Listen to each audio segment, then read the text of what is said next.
Բարև ձեզ, եթերում վերելք հաղորդաշարն է։ Վերելքի վերջին շրջանի թողարկումները առանձնակի ընդունելություն են գտնում լսարանի կողմից, որտեղ ես ներկայացնում եմ մեզ սպառնացող վտանգները, թե ներքին, թե արտաքին։ Եվ ինչպես հեռուստադիտողներից մեկն էր արձագանքել, ասում էր դրանք ցավոտ են, բայց եւ բուժիչ։ Ես կողմ եմ, որ իրականությունը ներկայացվի բաց անողոք կերպով, որպեսզի մենք կարողանանք ճանաչել այն, ինքներս մեզ չխաբենք, հետո խորհենք այն մասին, թե որ չափով մենք կարող ենք դիմակայել այն աղետին, որի մեջ մենք գտնում ենք եւ որը գնալով ավելի ու ավելի է ահագնանում։ Մյուս կողմից, լսարանի կողմից կար խնդրանք ինձ, որպեսզի վերելքի թողարկումները լինեն ավելի հաճախակի, որպեսզի ավելի օպերատիվ արձագանքենք իրականությանը։ Խոսքը իրադարձային երևույթների մասին չէ, ում ինչ ասեց, այլ խորքային պատճառներ, վտանգներ եւ իրատեսական անելիքներ, այս մասին էր։ Այս խնդրանքը հաշվի առնելով առաջիկայում վերելքի թողարկումները կհաճախակյանան, բայց ասեք են հիմնական թողարկումների զուգահեռ, որոնք այսպես խորքային են բավական ժամանակատար, կարճ այսպես 10-15 րոպեանոց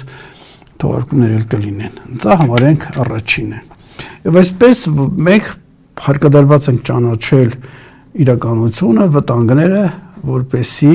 կարողանանք նաև հաշվարկել, թե ինչ կարող ենք անել, ու նաև հանկարծակի չգանք։ Պիտի բաց եւ անողոք խոսենք մենք։ Իսկ դա կարող է անել անկախ վերլուծաբանը, կուսակցությունները, քաղաքական գործիչները, որոնք քվեի խնդիր ունեն, այսպես շատ դեպքերում քողում են ամեն ինչ չի, որ ասենք ասում են։ Նույնիսկ ես հիշում եմ մի անգամ արձագանք եղավ վերելքի թողարկումներից մեկին մի հեռուստադիտող ասել է, որ կուսակցությունները չեն կարող ձեզպես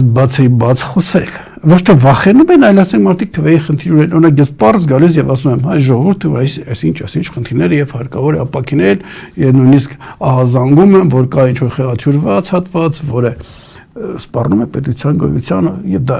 ահազանգում է արդեն անցած դարի վերջից։ Իսկ հա որ կուսակցությունները չեն կարող այդպիսի բաներ ասեն։ Եվ այդ դեպքում ստացվում է, որ իրենք գուցե իձանից ավելի անհանգիստ են, բայց իրականությունը ասել չեն կարողանում։ Վերելքի լսարանը վերելք այնպիսի թողարկում է, որ նման կաշկանդումներ ինքը չունի։ Եվ այսպես ինչ է սպասվում մեզ, ինչ վիճակի մեջ ենք, ինչ խնդիրներ կլինի։ Խնդիրներ ասացի լինում են արտաքին, այդ վտանգները, որոնց նվիրված ես մի թողարկում արեցի անցած անգամ, բավականին լայն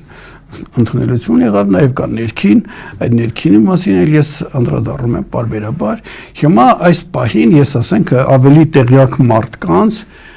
խոսքերը բերելով ես ուզում եմ, որ խորհենք այդ սինթեզից ստացվող պատկերի վրա։ Եվ այսպես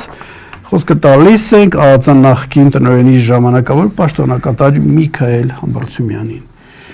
Նա News.am-ին հարցազրույց է տվել եւ այդտեղ մի դրվագ կար, ես հիմա ձեզ ներկայացնում եմ։ Ինչ է ասում։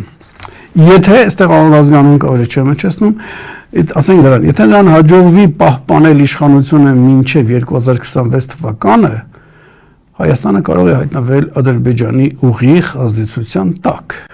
Այս մասին News.am-ի զրույցում ասել է Միքայել Համբարձումյանը։ Եվ շարունակել. Սա չի նշանակում, որ գալու են մեզ մեր տներում մորթեն։ Սա նշանակում է, որ փափուկ ուժի ճնշումը ավելի է սաստկանալու։ Սկսվելու է այդ բարեկամական գործընթացը, որը որոշ ժամանակ շարունակվելու է։ Ադրբեջանցիներ են գալու Հայաստան, բնակության ունենալու են երաշխիքներ եւ դա լինելու է պետական մակարդակով։ Բնակչության բալանսը սկսելու է փոխվել,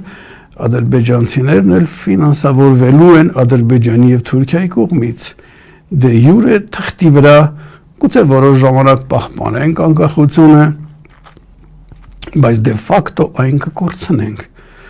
Մենք կդառնանք Ադրբեջանի գուբերնիա։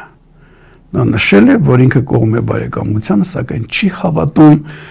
թե ուժեղը կարող է լինել ազնիվ բարեկամություն անել թույլի հետ։ Ընդունենք, որ պարոնը շատ բան գիտի իր նախկին աշխատանքի բերումով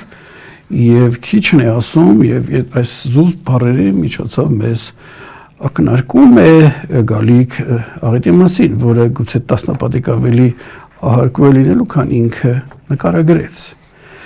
Ուշադրություն դարձնենք Ադրբեջանի գուբերնիա արտահայտությանը։ Ես հիշում եմ, որ խմբեր կային քաղաքական, որոնք ապագաղութացում էին կոչում ռուսական գուբերնիայի Հայաստանը ազատենք, ու այն դեպքում, երբ որ երկիրը արդեն ամբողջությամբ արևմուտքի ազդեցության տակ էր, ինչպես հիմա է, եւ ելի շարունակում էին, հիմա էլ են շարունակում ապագաղութացում, ռուսների հեռացում, երբ որ երկիրը ամբողջությամբ արևմուտքինն է։ Շնորհավորենք ռուսական գուբերնիայից բողոքողներին ադրբեջանական գուբերնիա դառնալու մոտ հեռանկարով։ Երևի թե իրենք վայելում են փողերը, որ ստացել են դրա համար, ըստ ամենայնի։ Եվ կանչում էին ռուսը, որ գնա ԱՄՆ մի քանի րոպեից կգա Հայաստան։ Հետո արդեն զգալով որ մի բան այն չի, սկսեցին հետևյալը տարածել, որպեսզի ռուսը որ գնա ԱՄՆ գա եւ ոչ թե Թուրքիան, մենք պիտի պայքարենք։ Այդպես էլ չէին ասում, ինչի դեմ պայքարենք։ Հիմա հարգելիներս, դե դուրս եկեք պայքարի։ Ռուսներին բարով խերող ճանապարհում եք, դուրս եկեք պայքարեք, տեսնեմ ինչպես եք պայքարելու ես դուք, որ ադրբեջանական գուբերնիա չդառնա կամ թուրքական վիլայետ, իսկ դրա դառնալու հավանականությունը շատ մեծ է։ Ես հիմա Իկարացնեմ Արթուր Հաչիկյանի անցած անգամ երևի Խաչատրյանը մասն ներողություն իրենից։ Ես այս տեսակետը էլի եմ ներկայացրել, բայց եւս մեկ անգամ այս միացնենք պարոն Համբարձումյանի ասացին, որպեսզի պատկերը մեզ պարզ լինի, ինչ է սպասվում մեզ։ 300,000 ադրբեջանցիների գալու մասին տեղյակ եք, խոսքեր կա, շատերը ասում են, դե դա հնչեցնում են այնտեղից ներքին լսարանի համար, բայց պիտի արդեն վաղուց հասկացած լինենք, որ հենց այնպես ոչինչ չի ասում այն կողմից, ինչ որ ասում է համաձայնել, ասիկ ոչ թե համաձայնեցված է, սրանք ովքեր են, որ իրենց հետ համաձայնեցն են, ցուցումը գալու է եւ սա է լինելու։ Ասիկ այդ 300,000 ադրբեջանցու գալը դա ներքին լսարանի համար չէ եւ հեքիաթի ժանր էլ չէ։ Սա մենք պետք է հաշվի առնենք։ Եվ Արթուր Խաչիկյանը ինչ էր ահազանգում մեզ։ Ասում էր, միշտ բերում եմ իր գրառումը։ 300,000 ազերի կգան այստեղ ապրելու, այս խունտան լեռներից ավելի շատ ոստիկաններ կբերի մարդկանց ծեծելու եւ բողոքի ցույցերը ճնշելու համար, որովհետեւ կասկածուն եք։ Հայաստանում հաստատվելուց հետո նրանք կպահանջեն փոխհատուցում կորցրած գույքի համար, ադրբեջանական եւ հայ բնակչության միջև հակամարտություններ կսկսվեն, պատերազմի հիշողություններ, սպանված հարազատներ, վերաշխնդրության կոչեր։ Թուրքիան եւ Ադրբեջանը կհայտարարեն, որ Հայաստանը չի կարող երաշխավորել նրանց անվտանգությունը եւ կներխուժի Հայաստան, ինչպես որ ներխուժեցի Սիրիա։ Երեխու ճապահար կփախչեն Սյունիքից եւ մնացած Հայաստանից, նրանք կդառնան պետություն չունեցող էթնիկ խումբ, ինչպես ասորիներն ու քրդերը։ Ամենացավոտ մասը մենք դրան արժանի ենք։ Աշխարհում ոչ մի այլ էթնիկ խումբ չէր հանդուրժի նման ռեժիմ, նման նվաստացում, առանց նույնիսկ ինքնապահպանման վնաս ունենալու։ Վերելքի նախորդ թողարկման մեջ ես ներկայացրեցի իմ պատկերացումները արտաքին որոշակի ուժերի ներգրավվածության մասին եւ ես այն տեսակետը ներկայացրեցի, որ նրանք իրենց հատուկ ծառայություններով այնպես են գործել, որ մեր ժողովուրդը, որ առանց այդ էլ խնդիրներ ուներ, անցյալից բերած ինքը հայտնվել է մի վիճակում, որ անզգայացած է, այսպես ասենք, էլի, եւ ասենք սա էլ պիտի հասկանանք, ոչ թե ասենք sense վատը ասենք ժողովրդի մասին, այլ իրավիճակը հասկանանք եւ մտածենք լավ, իսկ ինչ կարող ենք անել մենք։ Սրանք քաղաքական էին, բայց ասենք այդ մյուս կողմը ցանով չի բավարարվում նաեւ մշակութային առումով են փորձում մեր դեմ գրոհել, մեր տակից, ասես բարի բունի իմաստով հողահանել մեր տակից։ Եվ այստեղ ես հիմա խոսքը տալիս եմ մշակութաբան Համլետ Պետրոսյանին, հավելենք այս երկու տեսակետներին։ Ինչ ասում ինքը։ Իդեպս Ադրբեջանի եւ Թուրքիայի մենք գործ ունենք մի թշնամու հետ, ով վարում է գաղափարաբանորեն մշակված ռազմավարական տեսակետից հստակեցված քաղաքականություն, այն ունի իր գերնպատակը վերացնել Հայաստանը որպես պետություն եւ լավագույն դեպքում, մեծ համար լավագույն դեպքում հայերին դարձնել թուրքերին սպասարկումի հանր։ Այսինքն ինքը էլ ավելի առաջ է գնում, ոչ թե ասում է կգան եւ այլ վատ վիճակներ կլինի, կարտագաղթենք, թարապես ինքը այն կարծիքին է, որ ուզում են մեզ վերացնել։ Այս քաղաքականություն ունի ենթանպատակները, որոնց հասնելու համար սահմանվում եւ լուծում են խնդիրներ։ Այդ խնդիրներն ունեն հստակ հերթականություն, լուծման տարբերակներ եւ փուլեր։ 44-օրյա պատերազմով թշնամին հասել է մի նպատակի, հաջողել հերթական փուլը։ Հերթի են դրված հաջորդ խնդիրները եւ փուլերը։ Սա իմ Հայաստանի քաղաքացու եւ հետազոտողի անձնական ու մասնագիտական փորձառություն եւ բացում է որոշ բաղագծեր։ Բայց որպես մշակութաբան ու հայ մշակույթի պատմության մասնագետ ուզում եմ խոսել այն բնագավառից, ինչի մասին ավելի լավ պատկերացում ունեմ։ Այս առումով համոզված եմ, որ մշակութային ժառանգության հանդեպ ադրբեջանական քաղաքականությունը վերանշված քաղաքականության օրգանական մասն է։ Այն նույնպես ունի իր գերնպատակը հայերին ներկայացնել որպես մշակութային ժառանգություն ու պատմություն չունեցող, այսու նաև այս տարածաշրջանում հայրենիքի պատմական իրավունք չունեցող, այստեղից այնտեղից եկած կամ բերված ապա քաղաքական ու ապա մշակութային մի զանգված։ Այդ քաղաքականությունը նույնպես ունի հստակ սահմանված խնդիրներ, առաջնահերթություններ, փուլը բաժանումներ, սա կարևոր էական առաջնահերթ քաղաքականություն եւ բացում։ Եթե Հայաստանը վերացնում է մշակույթի նախարարությունը, իսկ դա դրսի ուժերի պահանջն է եղել, ապա Ադրբեջանը մշակույթը դարձնում է երկրի ղեկավարի քաղաքական առաջնահերթությունը։ Հայերի անպատմություն եւ անմշակույթ անհայրենի լինելու թեզը ներկայացնում հիմնավորում մանրամասնում է պետության առաջին դեմքը։ Նա պահի տակ չի հնարում, նա սերտել է մանրամասնորեն մշակված մի պրոպագանդիստական գաղափարաբանություն, որի գերագույն նպատակն է վերացնել, յուրացնել, անվանափոխել, վերագրել այդ ժառանգությունը։ Իհարկե հնարավոր չէ իսպառ վերացնել այդ ողջ ժառանգությունը, ինչպես որ կցանկանային։ Հնարավոր չէ իսպառ վերացնել հայերին, ինչպես որ կերազեին, գոնե ներկա իրավիճակում։ Ուրեմն անհրաժեշտ է ավելի ճկուն, հաշվարկված ու արդյունավետ մոտեցում։ Հիմքում Արևելյան Հայաստանում եւ անշուշտ իմասնավորի Արցախում եւ հարակից տարածքներում հայերի ոչ վաղ անցյալում հայտնվելու հնարանքն է։ Դրան նվիրված են հարյուրավոր ճակերտավոր գիտական վարժանքներ, դրանով զբաղվում են ակադեմիաներ ու գիտական կենտրոններ, այդ թվում եւ արտասահմանում, փողեր են դնում մարդիկ։ Եթե անցյալ դարի 60-ական թվականներին հայերի եկվորության ժամանակը վերագրվում էր արաբական տիրապետությանը, ես այս մասին տեղյակ չէի, անկեղծ ասած, որ այդպիսի բան արել էր 60-ական խորհրդային շրջանում, ես հիշում եմ, որ Զիա Բունյաթով կար իր պատմությունը կեղծում են, մեզանից գողանում են, բայց որ մեզ ասում են արաբների ժամանակ ենք եկել այստեղ, ես առաջանքա եմ լսում,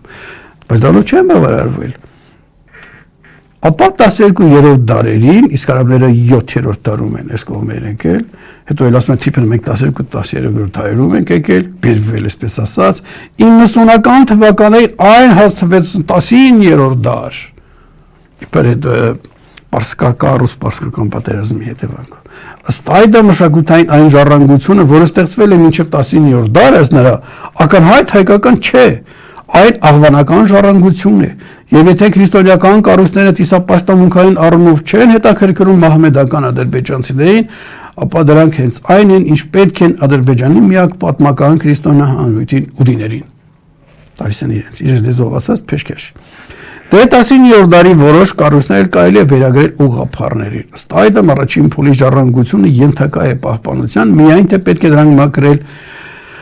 հայկական հավելումներից, որոնք իբր արվել են հայերի կողմից հատուկ այդ ժառանգությունը սեփականացնելու նպատակով։ Սա լայն հնարավորություն է ստեղծում ուղղակիորեն վերացնել ցանկացած ակնհայտ հայկականություն եւ իհարկե նախ եւ առաջ հայկերեն արձանագրությունները, խաչքարային հորինվածքները։ Եվ շարունակում է։ Երկրորդ փուլի ժառանգությունը, որը համարվում է նվաճողական, օկուպանտական, իբր թե մենք վերցրել ենք հայերեն գրել ենք ուղղակի ենթակայ վերացման։ Սա առաջին հերթին անկախության տարիներին ստեղծված ժառանգությունը եւ դրա հետ միասին նաեւ խորհրդային ժառանգությունը, եկեղեցիներ, խաչքարեր, հուշասյուներ եւ ասենք մենք եկել ենք իրանց հողերում եւ ինչ որ կառուցում ենք։ Այն ինչ տեսնում ենք այսօր, տեսնելու ենք վաղը, մյուս օրը քերվելու են հայերեն գրերն ու սիմվոլները, քանդվելու են հայկական հիշեցնող կոթողներն ու կառույցները, հետո եթե հաջողեն նաեւ բուն եկեղեցական կառույցները, երբ ճակերտներում պարզվի, որ Ադրբեջանում չկան այդ կառույցները երկրպագողներ։ 21-րդ դարի պատմությունը ինչպես տեսնում ենք վանդալների նման հիանալի առիթներ է տալիս։ Եվ կարևոր մի նկատառում է, Ադրբեջանը դա թաքուն չի անում։